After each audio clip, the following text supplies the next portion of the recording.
பார்த்த மாதிரி போடுங்க. மாலை மறக்காது. Okay okay.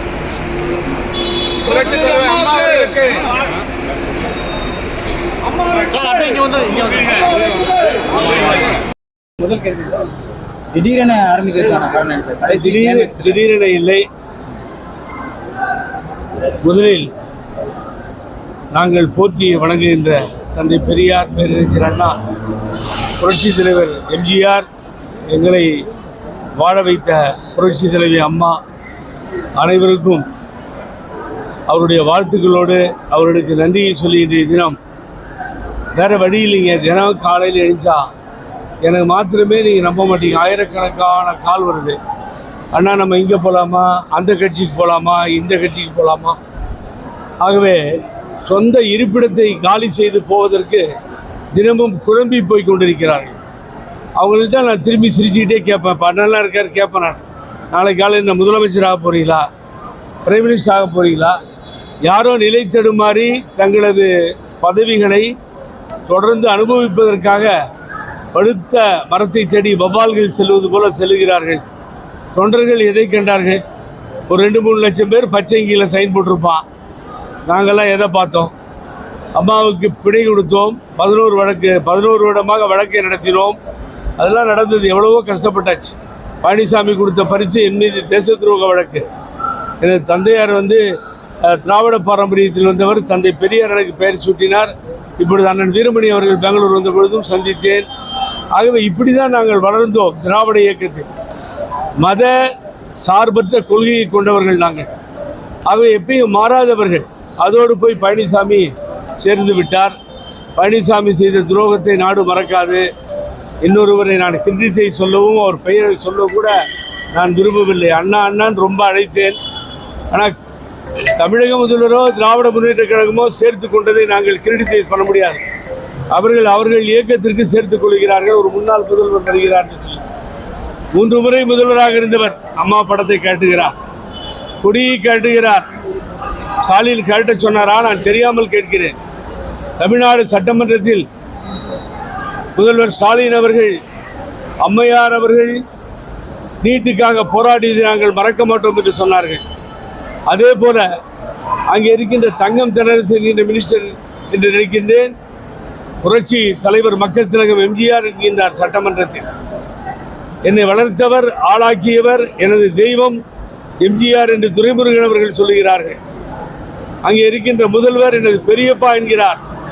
ஆனால் 3 வருடம் நீங்கள் முதல்வர் பதவியை அனுபவித்துவிட்டு எங்களை வழிநடத்துகிறேன் என்று சொல்லி 60க்கும் மேற்பட்ட மாவட்ட கழக செயலாளர் நிர்வாகிகளை தெருவிலே நிறுத்திவிட்டு இன்றைய தினம் கொடியை காட்டுகிறீர்கள், படத்தை காட்டுகிறீர்கள்.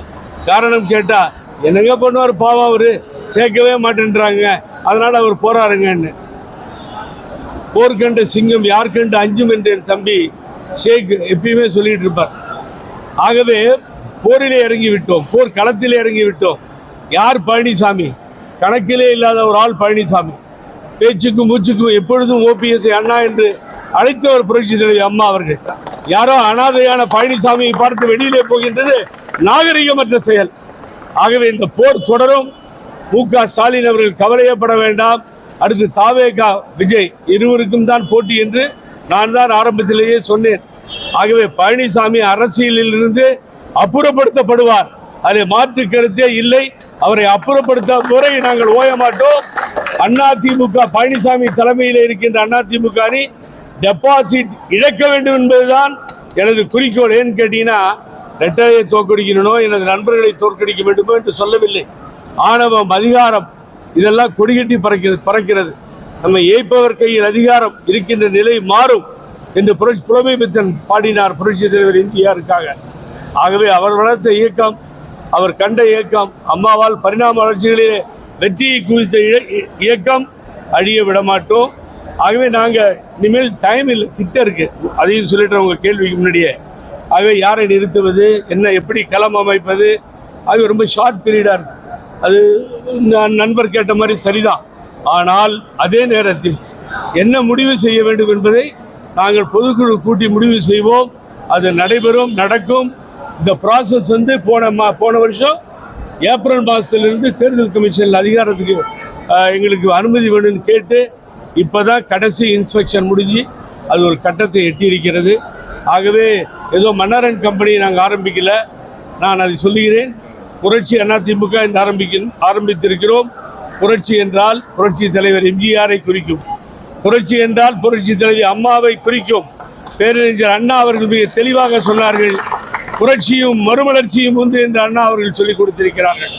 ஆகவே புரட்சியிலே பிறந்து வளர்ந்த கட்சி பெரியார் அவர்கள் தலைமை. ஆகவே அதனால்தான் புரட்சி என்ற பெயரை இட்டோம். இனி இது வெற்றி நடை போடும். பழனிசாமிக்கும் எனக்கும் தான் போட்டி, எங்களுக்கும் தான் போட்டி. இதில் வேறு யாருக்கும் போட்டி அல்ல. முதல்வர் ஓய்வு எடுக்கலாம். விஜய் ஆனாலும் அவரை பற்றி பேச வேண்டிய அவசியம் இல்லை. நாங்கள் பார்த்துக்கோம் சார். அதிமுக கூட்டணிக்கான வாய்ப்பு இருக்கு. திமுக அல்ல, புரட்சி அதிமுக. சொல்லுங்க. எப்படி சொல்லலாம்? சொல்லிக்கோங்க. முதல் பெயர் உங்களுடைய புகழேந்திங்கிற அந்த இல்லை சார், அதெல்லாம் இல்லை. அதெல்லாம் வந்து அது தியாகம் தான் மிஞ்சியது, ஜெயில் தான் மிஞ்சியது, வழக்குகள் தான் மிஞ்சியது. இதுவரை எந்த பதவியும் அனுபவித்தேன் இல்லை. அம்மாகிட்ட க்ளோஸாக இருக்கும் பொழுது நானும் குமார்லாம் கர்நாடகாவில் கொடிகட்டி பிறந்த காலத்தில் நான் எல்லாத்தையும் அனுபவிச்சிருக்கலாம். இல்லை, நான் செய்யலை. என்னுடைய பெயரை முன்னிறுத்தி நான் இதுவரை எதுவுமே செய்யவில்லை. ஆகவே நீங்கள் பூன்றதுக்கெல்லாம் காரணம் கற்பிக்க வேண்டாம் என்று அன்போடு இருந்து ஓபிஎஸ் ஐயா வந்து திமுக இணைஞ்சது வந்து எதிர்பாராத ஒரு இதுவாக இருக்குது. நான் திமுகவையோ ஸ்டாலின் அவர்களையோ முதல்வரையோ நான் ஒன்றும் சொல்லலை. அது அவங்க ஒரு முதல்வர் வரும்போது வேணான்னு சொல்லிடுவாங்களா? ஏற்றுக்கொள்ள செய்வார்கள். ஆனால் போனவருக்கு புத்தி இருக்கணும் இல்லை? நியாயமா, தர்மமா? அந்த அம்மா படத்தை பார்த்தா தூக்கம் வருமா இவருக்கு? சொல்லுங்க பார்ப்போம். முதல்வர்ன்ற பதவி இனி அவர் லைஃப்பில் கிடைக்குமா?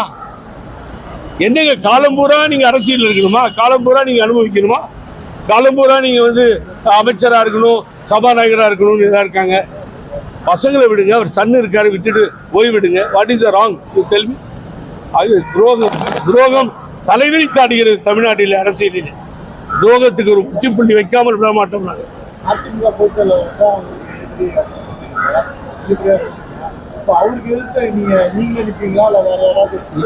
என்னை மற்ற கட்சிகள் எல்லாம் சேர்ந்து ஆதரிக்குமேயானால் இல்லைன்னு சொல்லி பழனிசாமி எதிர்த்து நிற்பதற்கு தயார்.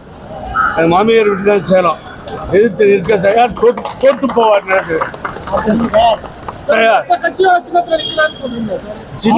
சின்ன கேட்டிருக்கோம். சின்ன கொடுத்தா அதில் நிற்போம்.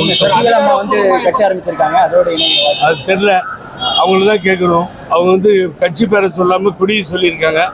ஆகவே அவர்கள் தான் சொல்ல வேண்டும் என்ன செய்ய வேண்டும் என்று. சொல்லி அவர்கள் வீட்டுக்கு போய் வெளியில் வராமல் இருக்கிறது தான் வேதனையாக இருக்குது. அவர்களும் செயல்பட வேண்டும்.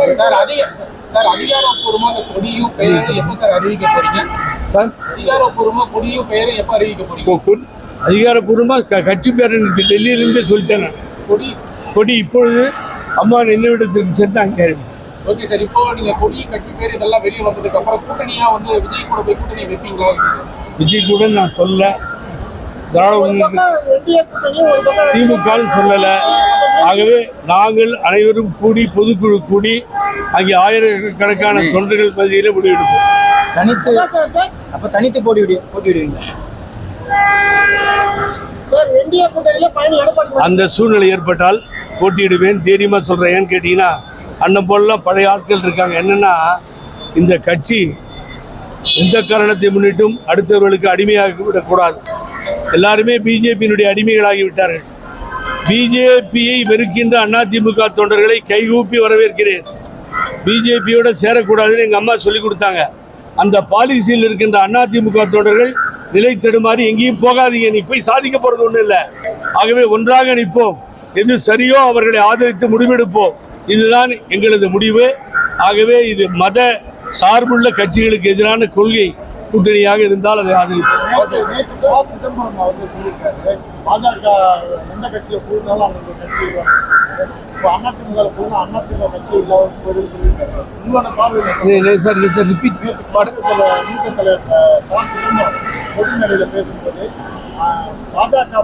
கட்சி எல்லாமே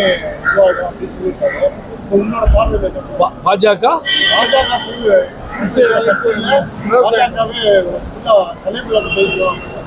உதாரணத்துக்கு சொல்றேன், அழகா சொல்றான். சிதம்பரம் சொல்லுங்க, ஒரு கட்சி திராவிட முன்னேற்ற கழகம் இங்கேயே உட்கார்ந்து புரட்சி தலைவி அம்மா போயஸ் தோட்டத்தை தேடி வந்து சீட்டுக்காக அலைந்த நிலை உங்களுக்கு ஞாபகம் இருக்கும். பிஜேபி இன்னைக்கு திமுக இங்கே உட்காந்துக்கிட்டு காங்கிரஸுக்கு இவ்வளோ கொடுக்கணும் போகணும்னு முடிவு பண்ணுது. ஆனால் பழனிசாமி தெருவா அலைகிறாங்க. அலைகிறார் பாருங்க. அவர் அமித்ஷா வீட்டுக்கு அங்கேயும் இங்கேயும் சீட் ஷேரிங்காக அலைகிறார். இது கேவலமான நிலை ஏற்பட்டிருக்கிறது. ஆகவே இதுதான் இந்த அரசியல் மாற்றம். இங்கே உட்காந்துட்டு நான் தான் முதலமைச்சர், நான் தான் கட்சி, நான் தான் தலைவர், இங்கே வா அமித்ஷா பேசுகிறான்னு